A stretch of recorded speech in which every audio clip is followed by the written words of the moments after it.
As human societies have developed throughout history, the dominant form of government has changed. 600 years ago, the nation states that we know of today didn't exist, and much of the world was ruled by different monarchies. Europe, for instance, was largely dominated by feudalism. Kings owned all of the land, and then they distributed some of that land to be managed by feudal lords and vassals, and then the land was worked by peasants, by serfs, who were not paid wages, but the wealth that they produced ended up being paid essentially as taxes to the feudal lords and the king. Then with the growth in imperialism and colonialism, you had the rise of capitalism and you had the Industrial Revolution, the creation of new technologies and the creation of industry. You also had the emergence of class society, where instead of the old feudal divisions, you had workers who sold their labor in order to make a living, and they sold their labor to the capitalists. And in particular, you had the emergence of new forms of government like liberal democracy, which emerged after revolutions like the French Revolution and replaced the old monarchist and feudal systems. Now, from the earliest days of capitalism, going back even to mercantilism, there was always a close relationship between the state that was emerging and the different capitalist firms. The first corporations ever created, like for instance, the Dutch East India Company or the British East India Company, worked closely with the government at the time. They were backed by the crown. They were chartered companies, chartered by the crown. And the question of where the company began and where the Dutch Empire or British Empire ended was a very difficult question to answer. There was not a neat division between the state and the companies because they were chartered companies backed by the crown. This was also true for the modern day United States. Before it existed as a country, it was a colonial project of the British Empire, and there were numerous companies like the Virginia Company, the Plymouth Company, that colonized the Americas, and they were chartered companies chartered by the British Crown, the English Crown, and they were going to the Americas to seek profits. And that laid the foundations for the colonization, eventually the genocide of native peoples who lived there, and the creation of the United States. The reason I'm talking about this history is I want to emphasize that for the majority of the history of capitalism, it has had a close relationship with the government, with the state, even at the time of monarchism, and even with the rise of liberal democracies and the European revolutions like the French Revolution that overthrew the French monarchy, you had a very close relationship between the government and different capitalist firms. Many of these firms were directly involved in colonialism. Of course, this is at the peak of European colonial conquest, and many of these companies were used to extract the wealth and resources of countries in the global south that were colonized by the European colonial powers. And that colonial violence really exploded in World War I, in which the different European colonial powers fought a war with each other, essentially fighting over which parts of the world that they could colonize. This was made very clear in the famous Sykes-Picot Agreement of 1916, in which representatives of the British and French empires sat down and made a map in which they carved up the old Ottoman Empire, the Turkish Empire, and decided which modern day countries, they weren't countries at the time, but which regions like Syria and Palestine and Lebanon, which would go to the British Empire and which would go to the French Empire. And the reason we found out about this partition, this agreement, is because after the Russian Revolution, the Bolsheviks actually leaked the information of the Sykes-Picot Agreement publicly, because the Russian Tsarist Empire had been involved in the talks. Now, we all know that the way World War I was ended with the Treaty of Versailles, putting basically all of the blame on Germany and forcing Germany to pay reparations that bankrupted the economy. It was unable to pay them and led to hyperinflation and the rise of Nazism. We all know how that helped to set the stage for World War II. But of course, there was another very significant factor, which was the Great Depression. And the Great Depression fundamentally changed, in many ways, the relationship between a lot of governments and the way they ran their economy.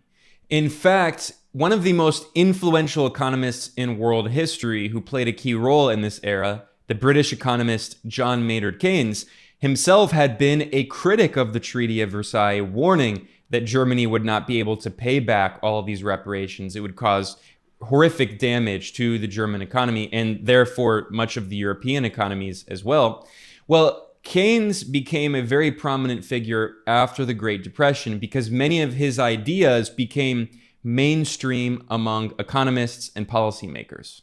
You see, the Great Depression was a wake-up call for many Western governments because it was realized that if the government did not act and deficit spend to provide a stimulus for the economy, it would lead to a deflationary spiral. It was pretty easy to explain. During a depression, many people lost their jobs. What that meant is that the overall demand in the economy, the aggregate demand, went down. Workers had fewer dollars to spend. They didn't have their wages anymore. So that means that they are not buying goods and services, which means that many businesses simply can't afford to pay their bills. They shut down operations. They go out of business, which means they lay off their workers. And as more and more workers lose their job, they become unemployed. That means that the government has less tax revenue because they don't have wages they can tax. So this leads to a deflationary spiral. And the way that economists like John Maynard Keynes called for getting out of these deflationary spirals like we saw in the Great Depression was for the government to deficit spend, to increase employment, to invest in public works, and to stimulate the economy in a counter-cyclical way. This ushered in the era of Keynesianism, which continued until the 1970s. Governments recognized that a deficit is not inherently bad. The government can intervene in the economy. It's not all about freeing the market in this laissez-faire ideology that became dominant later. Instead, there was a recognition that capitalist economies have a business cycle, a series of booms and busts. There are moments of great economic expansion and also moments of recession. And at times of recession, the government should increase its intervention in the economy, deficit spend, provide stimuli in order to push the economy back toward expansion. And at moments when there perhaps is too much expansion, the economy is too hot, the government can change its fiscal policy. That is, it can increase taxation in order to cool the economy down so there aren't big bubbles, like the kinds of bubbles we saw, for instance, that led to the Great Depression, or the bubbles that led to the dot-com bust in the late 90s and 2000 in the United States, or the 2008 financial crash, which was also caused by a massive bubble, largely in real estate. This so-called golden era of capitalism from the end of World War II until the 1970s was the Keynesian era, and there was significant state intervention in the economy. And it was so mainstream, in fact, that even right-wing Republican presidents like famously Richard Nixon referred to themselves as Keynesians. Nixon has been quoted famously as saying, "We are all Keynesians now." This was so surprising that the New York Times in 1971 published an article titled "Nixon Reportedly Says He Is Now a Keynesian." The New York Times pointed out that at the time, the Republican Party's economic philosophy was a balanced budget, although very few presidents actually implemented that. I'll talk about that a bit later. But the New York Times pointed out that the Republican president embracing the Keynes doctrine of expansionist public spending and a deficit budget was like a Christian saying, "All things considered, I think Muhammad was right." However, that bipartisan Keynesian consensus, which we saw in many countries around the world, changed in the 1970s. This was in response to a variety of different factors and crises, many of which I've analyzed here at Geopolitical Economy Report, including the OPEC oil lockout and the massive rise in oil prices and other commodity prices, the decolonization movements across the global south, the national liberation struggles, also specifically the US dollar delinking from gold, which Nixon himself oversaw in 1971, and the rise of fiat currencies.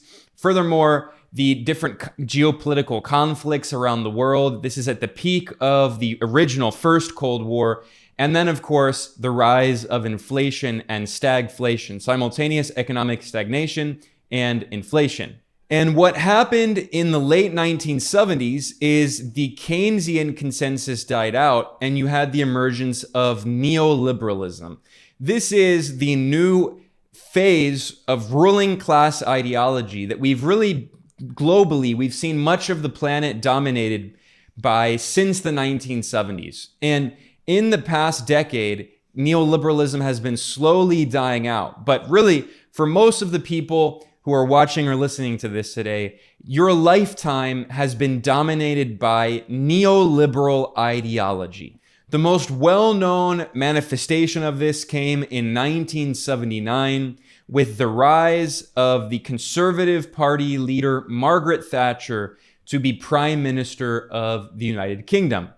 Margaret Thatcher ushered in this neoliberal ideology, which had been emerging. In fact, you could even go back to the US president, a Democrat, Jimmy Carter, who came to power in 1977. But it was really solidified in a concrete way under Margaret Thatcher.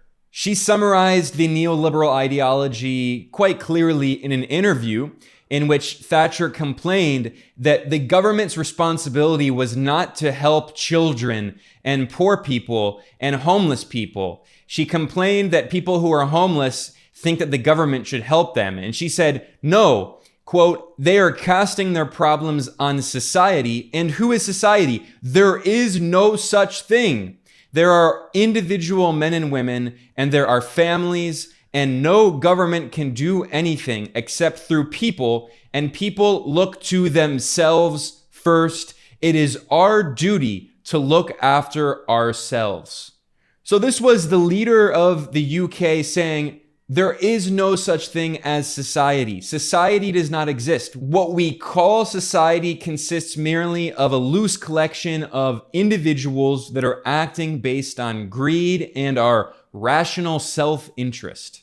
Now, before the rise of Thatcher and then Ronald Reagan in the United States in the late 70s and 80s, these ideas were seen as very fringe and radical. There were economists and philosophers pushing some of these ideas, most famously the Austrian school of economists in the early 20th century, people like Friedrich Hayek and Ludwig von Mises.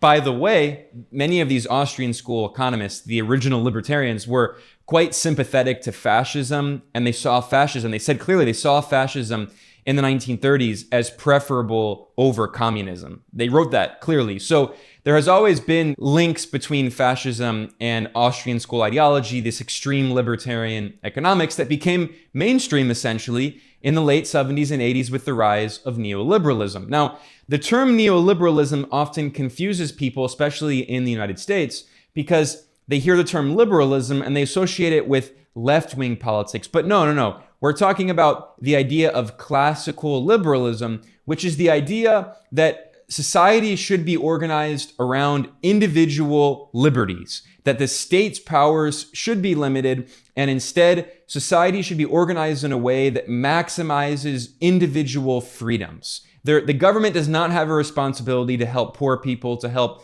marginalized communities. Instead, the government should be limited. That is classical liberalism. So neoliberalism is the re-emergence of liberalism in mainstream economics, as opposed to the Keynesian school of economics that had been dominant, again, even among people like Republican President Richard Nixon for decades. In the United States, the clearest embodiment of this was President Ronald Reagan, the Republican, who came to power in 1981. And in his inauguration speech, he famously declared, quote, "Government is not the solution to our problem. Government is the problem." Government is not the solution to our problem. Government is the problem. This was essentially an era in which libertarianism became completely mainstream. And There are always going to be libertarians who claim that no, that Thatcher and Reagan were not true libertarians. They were small government conservatives, but we want even smaller governments. We want to get rid of the state. I mean, they use these no true Scotsman's argument.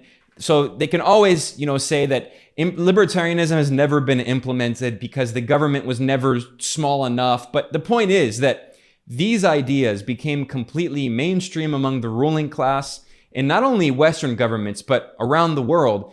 And in particular, the United States imposed neoliberal ideology, which is essentially free market fundamentalism, on countries all around the world, in particular in the global South. This was largely done through the Bretton Woods institution, that is the International Monetary Fund, the IMF, and the World Bank.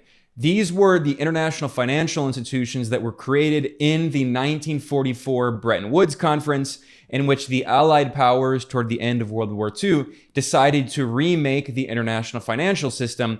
And that was the same conference, by the way, that established the US dollar as the global reserve currency. And at that time, it was pegged to gold at a set price of $35 per ounce of gold. And it was actually Nixon who took the dollar off of gold. But anyway, the point is that those Bretton Woods institutions, the IMF and the World Bank, which have been dominated by the United States, only the United States has veto power in those Bretton Woods institutions.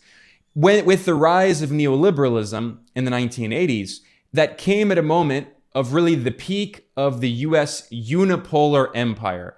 In 1991, the Soviet Union was overthrown, and the United States used these institutions to impose neoliberalism on Russia.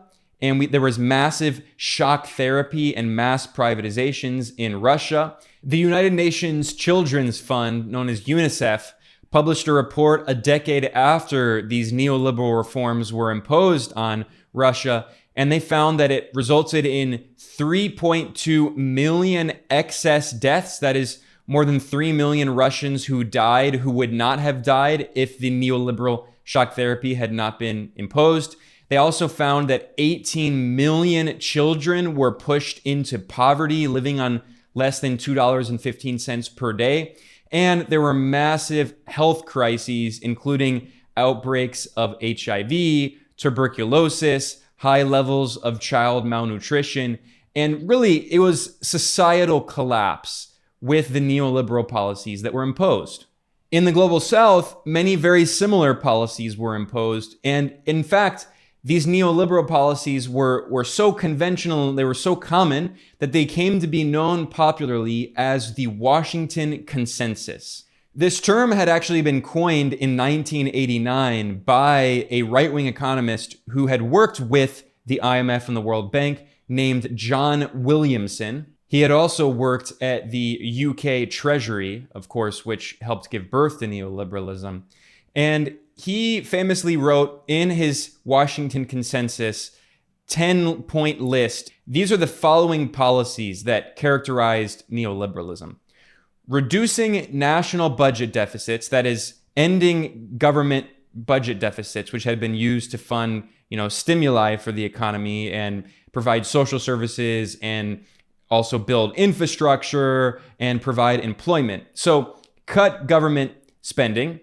Number 2 was redirect spending from politically popular areas, that is healthcare, education, and employment, and instead using government spending in areas with high economic returns. And the Washington Consensus said very clearly that this includes cutting government support and subsidies for food and fuel. So making it more difficult for average working people to buy food. I mean, this is part of the neoliberal policies. 3, reform the tax system, which included cutting taxes on the rich and corporations to make economic policy, fiscal policy more competitive, in scare quotes. Point 4 was liberalizing the financial sector with the goal of market-determined interest rates. So this is essentially putting finance in the hands of private capitalists, of big commercial banks and investment banks, instead of having state control over where finance goes. So, of course, if the state wants to provide loans, low interest loans to build infrastructure or to develop certain strategic industries. No. The neoliberals instead think everything should be planned not by the government, but should be planned in Wall Street. That foreign investors should determine how financial markets function.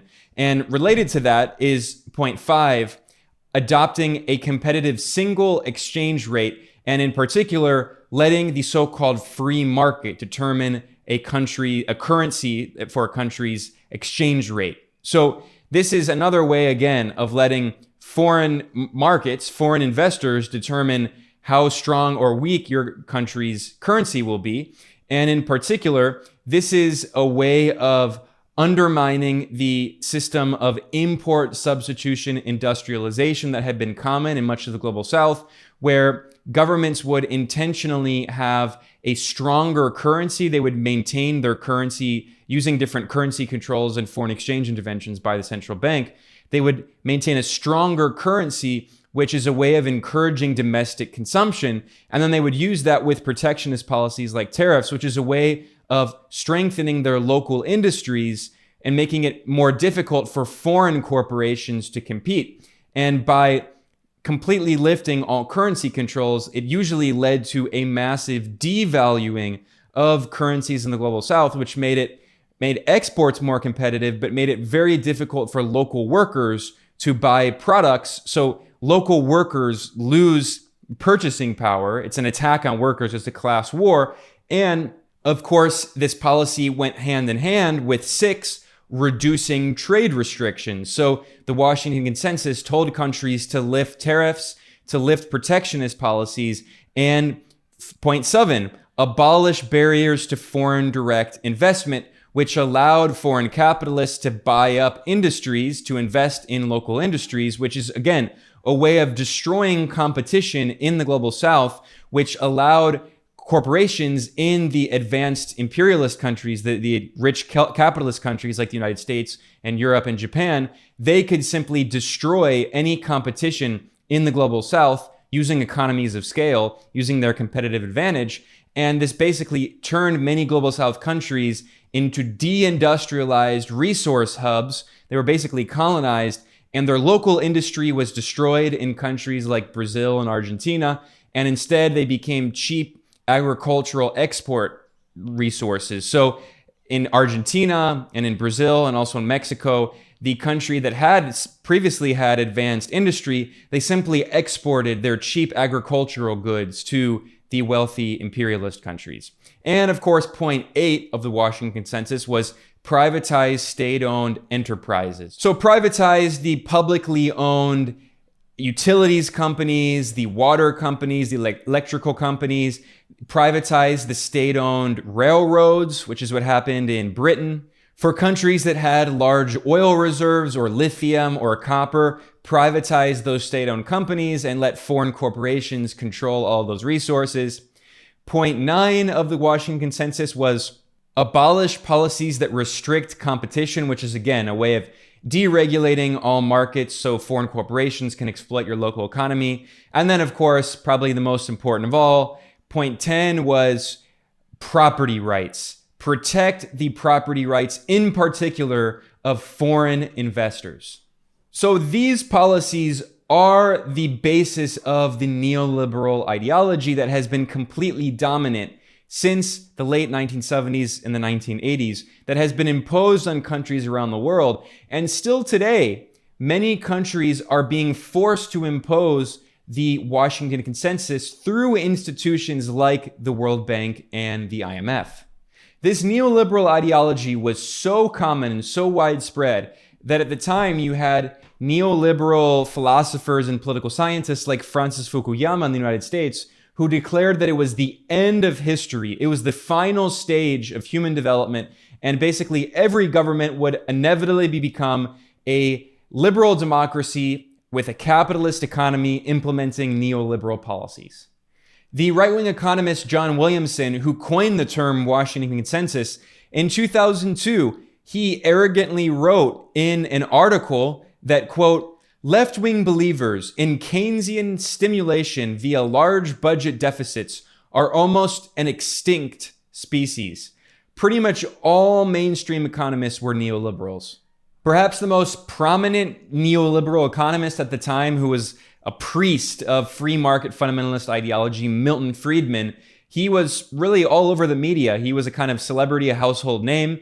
And not only did his ideas influence Western governments, he also had been a huge influence on fascist dictatorships, like, for instance, Pinochet in Chile, who came to power in 1973 after a US-backed coup against the democratically elected socialist president Salvador Allende. So the people of Chile voted in a socialist Allende, and then in 1973, the CIA overthrew Allende in this violent coup, and it was led by a general, Pinochet, and he implemented neoliberalism. Chile was the first country on earth to implement the neoliberal ideology, this libertarian economics, this free market fundamentalism, and it was simultaneously implemented with fascism. I mentioned there have always been these kinds of ties between libertarianism and fascism, and Pinochet is a great example of that. So while he was privatizing everything and freeing the market and implementing this libertarian ideology,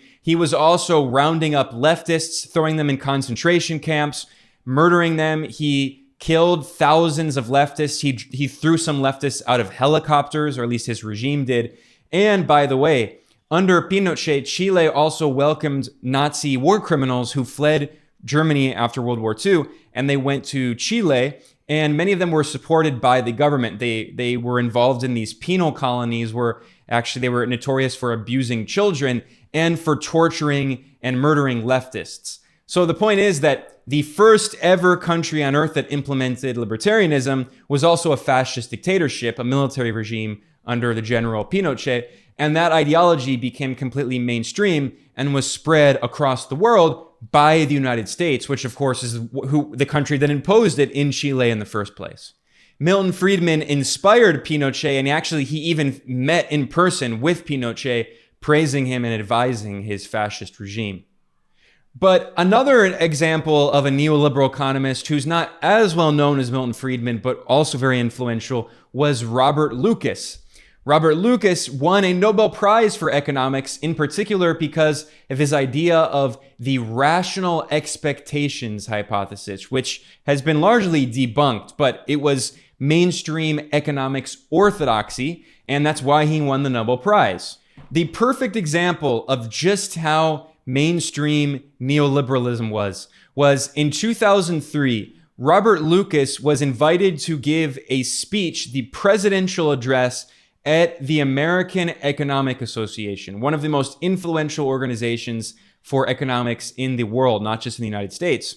And in his speech, he noted that macroeconomics as a discipline emerged largely in response to the Great Depression, and its goal was to prevent a similar kind of depression from happening in the future.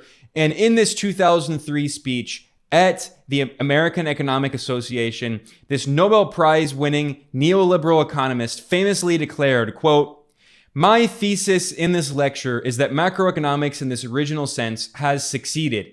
Its central problem of depression prevention has been solved for all practical purposes and has in fact been solved for many decades."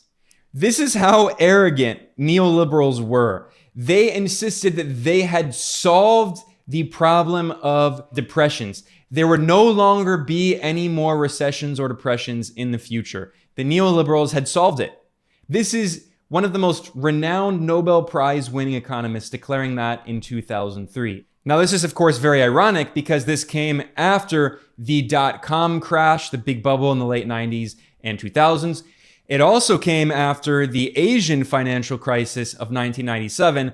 And then, of course, just a few years after giving this speech, you had the biggest depression since the Great Depression. You had the Great Recession of 2008. So at that moment, many neoliberal economists, despite being completely mainstream, were really completely discredited. And the 2008 financial crash was a wake-up call for many Western governments in particular and economists, and it led to a resurgence of interest in Keynesianism, and many mainstream economists turned a little bit back toward Keynesianism. This was the famous new Keynesian school, not to be confused with the neo-Keynesians. I know it can be a little confusing, but This was an attempt to combine Keynesian economics with neoclassical economics. It's embodied by people like New York Times pundit Paul Krugman, who also won a Nobel Prize. These are the mainstream economists who brought back elements of Keynesianism, although still in the context of neoclassical economics. And in many ways, they still have not broken out of the neoliberal bubble, although they're not as extreme in their fundamentalism as the old school neoliberals, the monetarists in particular. They disagree on monetary policy and also fiscal policy. They support government stimuli and budget deficits. And so there are differences between the new Keynesians like Paul Krugman and the monetarists, the old school neoliberals like Milton Friedman, but there still are a lot of similarities between them. And really what we've been seeing is that there has been this crisis of neoliberalism, but it still lives on in a kind of zombie neoliberalism. And many neoclassical economists just cannot break out of it. An example of this kind of schizophrenia could be seen in European responses to the financial crash, where European authorities, especially from the so-called Troika, that is the European Central Bank, the European Commission, and the International Monetary Fund, the IMF, they imposed many neoliberal austerity policies on countries in Europe, and that actually resulted in economic crises getting worse. So as an example, the Troika imposed austerity policies on Greece. The argument made was that Greece was living above its means. The government was spending too much on social programs for poor and working people, so the government had to impose austerity. And the rationale was that Greece had to bring down its debt. However, the irony is that by imposing these neoliberal policies, it actually resulted in the economy shrinking, and the percentage of the debt in relation to the GDP increased. So technically, while the economy shrunk, the debt did shrink, but the proportion of the debt to the size of the economy increased. So it became even more difficult for countries like Italy or Greece to pay off that debt in the long term. These are the destructive neoliberal policies that continued being imposed in Europe in the 2000s, despite the resurge of interest in Keynesianism. A perfect example of this kind of schizophrenia could be seen in 2016, when none other than the IMF itself, one of the godfathers of neoliberalism, which has imposed neoliberalism and the Washington Consensus on countries around the world, the IMF published a report by its own economists in 2016 titled Neoliberalism Oversold? The article noted that, quote, instead of delivering growth, some neoliberal policies have increased inequality, in turn jeopardizing durable expansion. And the article begins pointing out, Milton Friedman and Chile helped give birth to neoliberalism, and that those policies implemented by the Pinochet dictatorship, they don't mention that part, in Chile were then imposed all around the world. The IMF economists wrote, quote, there has been a strong and widespread global trend toward neoliberalism since the 1980s. They acknowledge, however, quote, there are aspects of the neoliberal agenda that have not delivered as expected. The IMF economists that there really is not proof that neoliberal policies led to increased growth across all countries. Instead, what happens is that certain countries are cherry-picked, when in reality, overall, growth has been smaller in the neoliberal era than it was during the Keynesian era. I'll come back to that point in a second. In this report, the IMF economists also wrote, quote, the costs in terms of increased inequality are prominent, and there's a trade-off between growth and equity. And increased inequality, in turn, hurts the levels and sustainability of growth. This is obvious. I mean, any Keynesian economist could have told you this for decades, because as neoliberal policies are imposed, it leads often to financialization of the economy and deindustrialization. And poor and working people, especially those who had worked, for instance, in good manufacturing jobs, like unionized workers who worked in car factories in the US, they lose their jobs as they get deindustrialized. And what happens is that increased inequality means that there's less aggregate demand, or at least there's less demand among working people. And wealthy people, they don't spend most of their income and their wealth. Instead, they invest it. Whereas poor and working people tend to spend a much larger percentage of their overall income because they're buying food and they're buying other products, which increases economic activity. Whereas when rich people get access to more income, they invest it in more assets. And that leads to a big bubble that is not high quality economic growth in the real economy. So it's no surprise that as there's more inequality, it actually hurts economic growth, because if working people had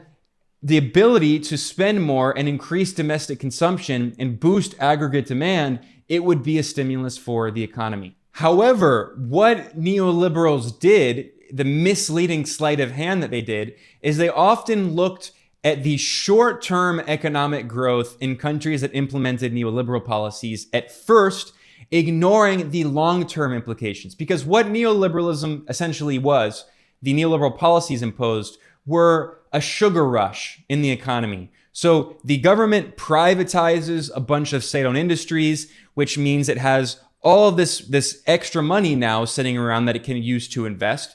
And furthermore, you also at the beginning, you often have a massive increase in foreign investment in hot money in particular. This is not long-term investment. It's low-quality, short-term investment from foreign investors who don't really know anything about what they're investing in, but they read in the financial press, in neoliberal magazines like The Economist, that this is a good investment opportunity in a country like Chile or Indonesia. And they invest, and then as soon as there is political instability, or as soon as a government comes in that implements policies they don't like, they withdraw all of that capital, the money floods out, and the sugar rush in the economy that came from the privatizations, which only happens one time. You privatize the company, and then the government has this short-term increase in revenue, but then as soon as you spend that, you no longer have that asset that you sold. Whereas if you have state-owned industries like an oil company, you have steady revenue over time. You don't just have the short sugar rush. So what happens is that neoliberals, they'll look at the short-term economic growth in an economy, but ignore how in the long term, it actually decreases growth. If you look at World Bank data of global GDP growth per capita, so this is accounting for population increases, you can see that in the Keynesian era in the 1960s, global growth was around 4%. In 1964, 4.4%. In 1966, 3.5, 3.8. So it was around 4 or in the upper 3 percentile range. And then you have the emergence of neoliberalism and economic crises. Of course, you had economic crisis in the 70s that gave birth to neoliberalism. And then the 80s, you suddenly have a decrease in economic growth globally. Again, this is in the entire world. And world growth is under 3% and continues to shrink in the 90s, around 2%. And then you have a big bubble, and it goes up to around 3%, and then you have the 2008 financial crash. And since then, global economic growth has been stagnant, under 2%. And by the way, this is all even considering still China's economic growth. And China did not implement neoliberalism. So if you extract China's incredible world historic economic growth from the global GDP growth, you can see very clearly that in the Keynesian era, the so-called golden era of capitalism, when there was much more state intervention in the economy, there was overall more economic growth. Whereas in the neoliberal era, it has decreased and trended toward stagnation. This isn't to mention, by the way, the quality of that economic growth, because in the golden era of Keynesianism, it was also a golden era of manufacturing. And not just in the wealthy capitalist countries, but even in many global south countries, it was also the era of import substitution industrialization. So countries were developing their local industries, and they were producing tangible goods that people could use in their everyday lives. Whereas in the neoliberal era, there has been instead a trend toward financialization, and also the service sector, instead of tangibly producing things, and big bubbles of financial speculation, which again are not tangible products that people can use in their everyday life. Now, despite the fact that this zombie neoliberalism still lives on in many ways among both political parties in the United States, we actually have seen some top US government officials acknowledge the failure of neoliberalism and the Washington Consensus. And in fact, there was a historic speech that was given this April by the top US national security official, that is the National Security Advisor Jake Sullivan, who was appointed by President Joe Biden. And I actually looked at clips of this speech in a separate video that I did based on China's economic model, comparing it, contrasting it, and how to neoliberalism, showing how different China's market socialist model is. And I'll link to that in the description below. Here, I'm going to go back and look at some of these brief clips from the speech because I think it's really a historic speech. He acknowledges the failure of the neoliberal Washington Consensus, and he says that really the US needs to turn away from the neoliberal policies that it's implemented for decades, and instead the US needs to go back toward a kind of Keynesian approach with much more state investment in certain strategic industries, industrial policy, increased investment in social programs, and moving away from the free market fundamentalist ideology that has been completely dominant for decades. America's industrial base had been hollowed out. The vision of public investment that had energized the American project in the post-war years, and indeed for much of our history, had faded. It had given way to a set of ideas that championed tax cutting and deregulation, privatization over public action, and trade liberalization as an end in itself. There was one assumption at the heart of all of this policy, that markets always allocate capital productively and efficiently, no matter what our competitors did, no matter how big our shared challenges grew, and no matter how many guardrails we took down. Now, no one, certainly not me, is discounting the power of markets. But in the name of oversimplified market efficiency, entire supply chains of strategic goods, along with the industries and jobs that made them, moved overseas. And the postulate that deep trade liberalization would help America export goods, not jobs and capacity, was a promise made but not kept. Another embedded assumption was that the type of growth didn't matter. All growth was good growth. So various reforms combined came together to privilege some sectors of the economy, like finance, while other essential sectors like semiconductors and infrastructure atrophied. Our industrial capacity, which is crucial to any country's ability to continue to innovate, took a real hit. The shocks of a global financial crisis and a global pandemic laid bare the limits of these prevailing assumptions. By the time President Biden came into office, we had to contend with the reality that a large non-market economy had been integrated into the international economic order in a way that posed considerable challenges. The People's Republic of China continued to subsidize at a massive scale both traditional industrial sectors like steel, as well as key industries of the future, like clean energy, digital infrastructure, and advanced biotechnologies. America didn't just lose manufacturing, we eroded our competitiveness in critical technologies that would define the future. And ignoring economic dependencies that had built up over the decades of liberalization had become really perilous, from energy uncertainty in Europe to supply chain vulnerabilities in medical equipment, semiconductors, and critical minerals. These were the kinds of dependencies that could be exploited for economic or geopolitical leverage. The prevailing assumption was that trade-enabled growth would be inclusive growth, that the gains of trade would end up getting broadly shared within nations. But the fact is that those gains failed to reach a lot of working people. The American middle class lost ground while the wealthy did better than ever, and American manufacturing communities were hollowed out while cutting-edge industries moved to metropolitan areas. Now, the drivers of economic inequality, as many of you know even better than I, are complex, and they include structural realities like the digital revolution. But key among these drivers are decades of trickle-down economic policies, policies like regressive tax cuts, deep cuts to public investment, unchecked corporate concentration, and active measures to undermine the labor movement that initially built the American middle class. So this is the biggest irony of all. Chinese socialism has been so effective that it's basically forcing the US to implement socialistic policies and to go back to the Keynesian policies that it had before the rise of neoliberalism in the late 1970s and the 1980s. Now, before I conclude here, I want to look at some other examples of the hypocrisy of the neoliberal era.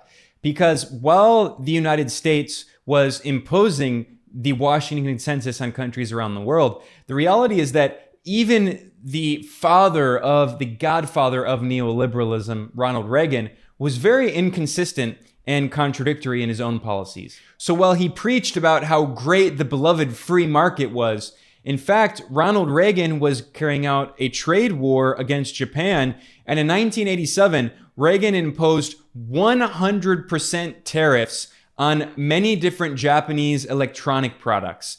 US corporations were unable to compete with Japanese companies, so instead of relying on the free market and free trade, the Ronald Reagan administration imposed protectionist policies that the neoliberals would never allow countries in the global south to impose. So we always see this double standard where the US economy will engage in protectionist policies to protect its own interests, but tell other countries they're not allowed to do so. Another clear example of this hypocrisy can be seen in US government budget deficits, because while Washington was lecturing countries around the world about the need to cut their budget deficits and balance the budget and implement the Washington Consensus, the US has consistently maintained a massive budget deficit, increasing debt in the neoliberal era. In fact, the US budget deficit massively increased in the neoliberal era.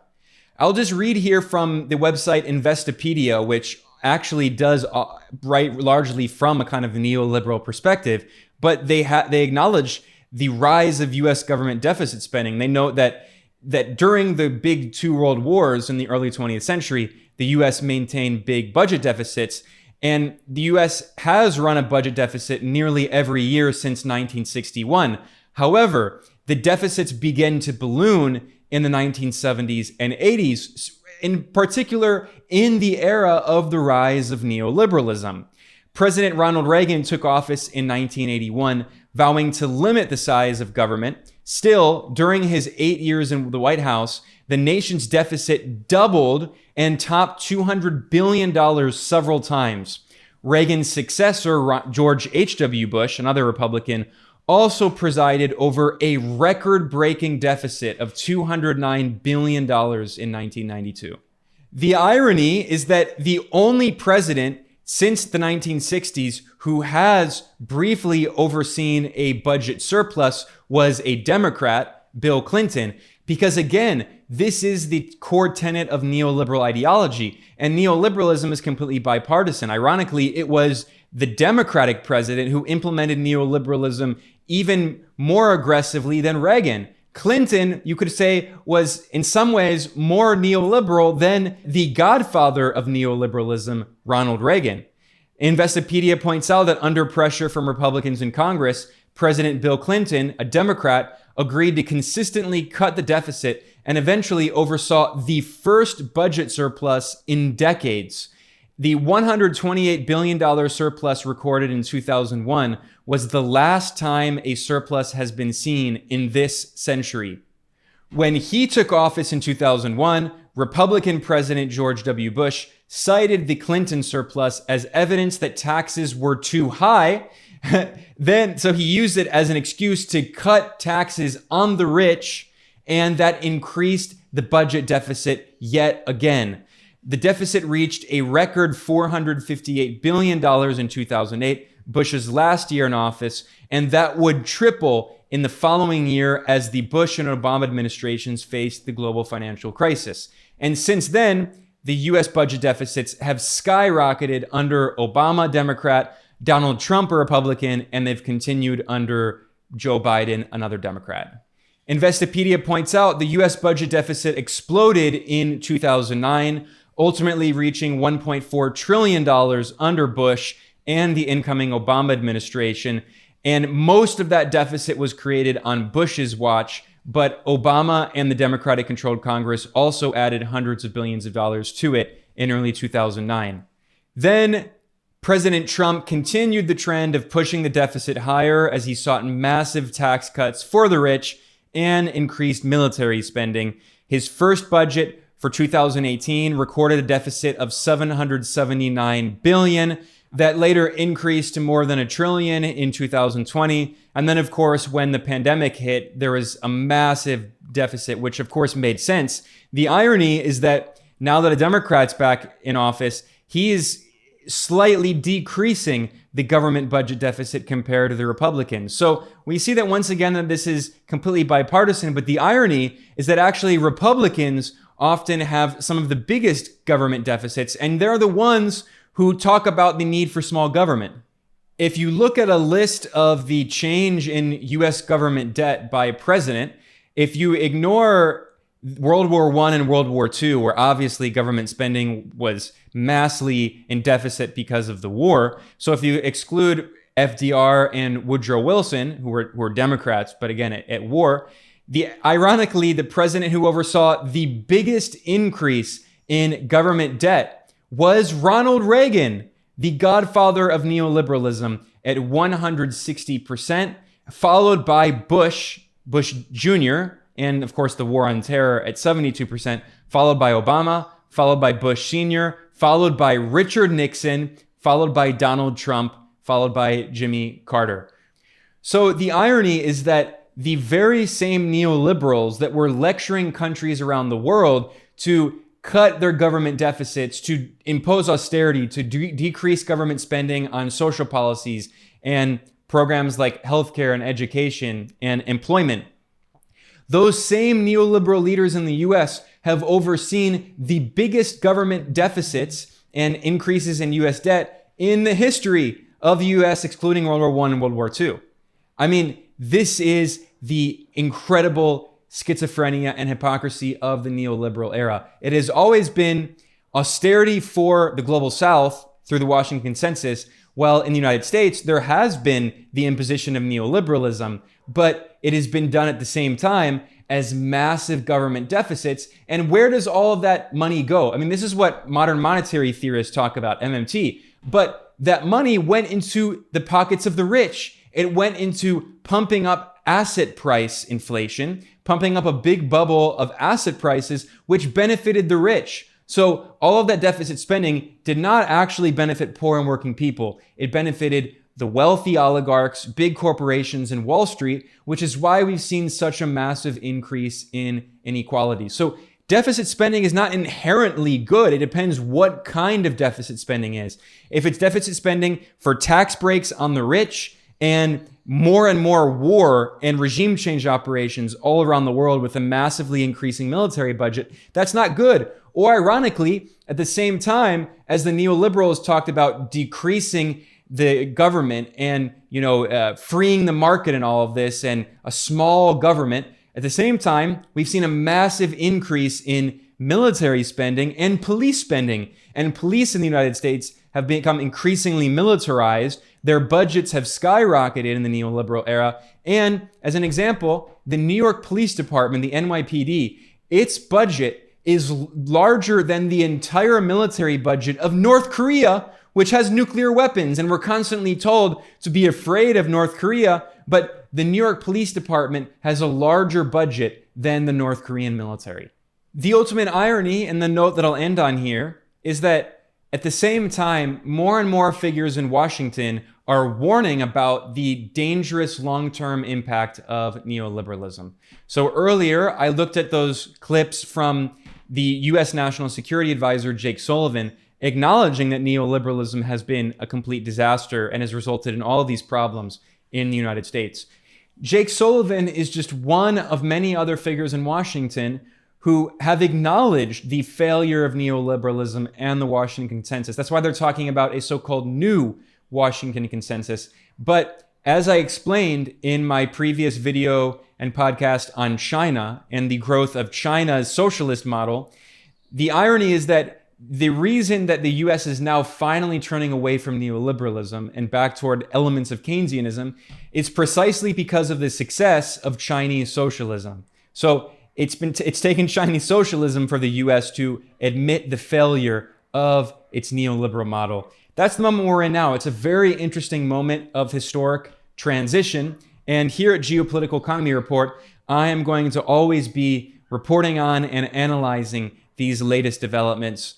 I'm going to conclude here because this is very long, but I want to thank everyone for watching or listening. Please subscribe on whatever platform you're on, especially if you're watching on YouTube, to help promote this material in the algorithm. And if you want to support the work that we do here, you can donate in a few different ways.